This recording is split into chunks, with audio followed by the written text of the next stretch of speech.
Hi everyone, hope you're doing well from wherever you're watching this channel, depending on your time zone. Now, yesterday, Raila Odinga reminded Kenyans that today we are going to have the mass action in this country. It's a Thursday, and of course that is what he announced. So, there's no any doubt. We anticipate to have mass action in this country, and yes, we know it is starting from 6, and it will end at 6. So first of all, listen to Raila Odinga shortly. Then from here, we want to go into other activities that happened yesterday as we continue with this discussion. Sasa maandamano endelee siendelee? Endelee siendelee? Kila siku. Sasa tutafanya kesho, alafu kuanzia Jumatatu tutaona sasa. Sawa? Kesho itakuwa kumandamano. Sawa. Kwanza ni confirm ya kwamba wiki jana siku ya Jumatano tulitoa notisi kwa polisi wa Kenya ya kwamba tutakuwa na maandamano Jumatatu wiki hii na Alhamisi kesho. That notice still stands. No matter what IG Kome says, they were duly served with the notice. Azimio has fully complied with the constitution and the laws of Kenya. Sasa mambo ya kesho tutaendelea. Sawa? Si tutaendelea? Tuendelee tusiendelee? Now, people have been talking about having a dialogue in this country. And yesterday we saw Raila Odinga and the Azimio team, Kalonzo, Martha Karua, Wajakoya, Jeremiah Kioni and others, in a meeting, number 1 with the Catholic priest, and number 2 with a delegation from the United States of America. We want to take into that and what it means for Kenya, what Kenyans think about it. But before we go deep into that, just a quick request. For those who are watching and you are not subscribed, please just consider subscribing. To our channel subscribers, I must say thank you so much. And again, to all our viewers, please give this video a thumbs up. Thank you so much, and back to this discussion. Now, this is what Raila Odinga posted on his Facebook page after the meeting with the Catholic bishops. We engaged in dialogue with the Kenya Conference of Catholic Bishops regarding the current political situation in the country. We have pleaded to maintain our engagement with the KCCB and other faith communities as we work toward ensuring that our country is back on the right path, right track. You can see the bishops are sitting there, Kalonzo, Eugene, Wajakoya, the entire team is there. But then after that meeting, 3 hours later, Raila Odinga had another meeting, and this was with a delegation from US. The bishops came, they prayed, they had even a prayer together to tell Kenyans that they are in dialogue, and that dialogue is continuous. So that was the message. They never told us what they have achieved in the dialogue. They never disclosed more about the deeper in what they were discussing, apart from just the issue of political situation. So it means it was just a beginning of their dialogue. So it is continuous. They will come again. It means if it's a dialogue, then they will be meeting both sides. You are meeting the Raila team, then you need to go and meet the Ruto team. So, as I was saying, 3 hours later, another meeting. I had a great meeting this evening with the US Senator Chris Coons and his delegation to discuss political development in our country. We had a fruitful discussion on the importance of upholding the Constitution and the rule of law in all activities, and they agreed to keep the channel of communication open. Pale penye nimekwama nipa agreed to keep the channel of communication open.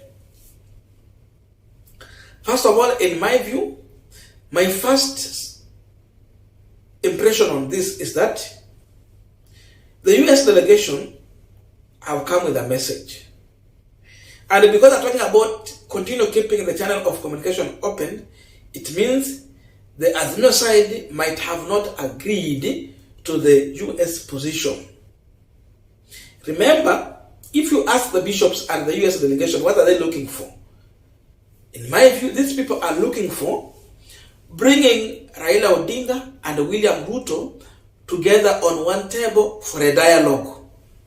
They want these two people to have a talk.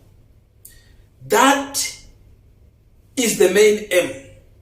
That is the end game they are looking for. So the first impression I'm seeing here, Azimio is open to talk, but seemingly they are not that quick to agree on anything as of now. One thing that I'm realizing is that Senator Chris is not new to Kenya. For those who remember, Senator Chris was there when we had the 2007-2008 election violence. There was a dialogue, and Senator Chris was among the people who brought Raila Odinga and Kibaki together. They are the ones he was part of the people who initiated a dialogue between Raila and Kibaki. So you have to know him. Number two, in 2018, Chris was also in this country and decided to have been participated in initiating a dialogue between Uhuru Kenyatta and Raila Odinga.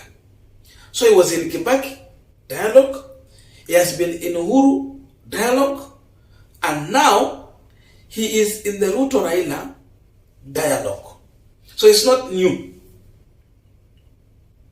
The same man at one point was involved in another dialogue in Sudan.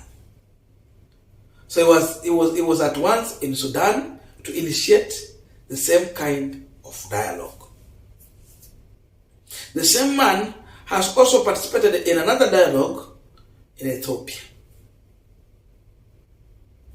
So that is literal understanding about Chris. So you can learn from there going forward what the US government is looking for when they send him. He's a man they have used repeatedly, and they believe he has the capacity and equal to the task. So from there you understand where we're heading to. But then the big question is, how will Raila Odinga supporters take this kind of dialogue? What are they looking for? What about William Ruto side? Because I have been reading comments. I'm learning that Raila Odinga supporters are not comfortable with anything to do with the handshake. This is very clear. I read comments. They are saying no problem with dialogue, but we don't want a handshake. Those who are supporting William Ruto are speaking the same thing. They are saying Ruto should not go into any handshake. That is their position. So, what Raila should be concentrating on, and Azimio did that, because now we are seeing Raila is very clever. This time around, I don't want to be in a dialogue alone. He has decided wacha nikuja na timu yangu yote, so that to avoid what happened during the NASA issue. Those who remember, Kalonzo, Mudavadi, Wetangula, they were not involved. This time around is involving the other principles. What Raila should insist on is the three things that he has told Kenyans, and that is what Kenyans are supporting to date. Number one, this dialogue should be around making basic commodities affordable in this country. If it means subsidizing food, let him subsidize. That should be number one on that table. Deliver to Kenyans food. Number two, that dialogue should be about constituting of the new IBC. Ruto want to make a William Ruto IBC or the Chebukati 7. They should be talking about they will form new IBC, which will be trusted by both Raila and William Ruto and any other player in the game. Number 3, which is also important, that dialogue should be about opening the server. Let them agree on how they are going to open the server. Then from there, even US can agree on this. The only way to calm Kenyans, it can be by opening the server. When they open, Kenyans will know, Mheshimiwa Ruto alishinda, enyewe wacha tumruhusu afanye ka. Hata kama alishinda kwa kura kidogo, labda alipitia baba kwa kura 200,000 tu, lakini wacha tumruhusu afanye nini? Everyone will respect him in that manner, and everyone will welcome William Samoei Ruto with 2 hands. Allow him to work.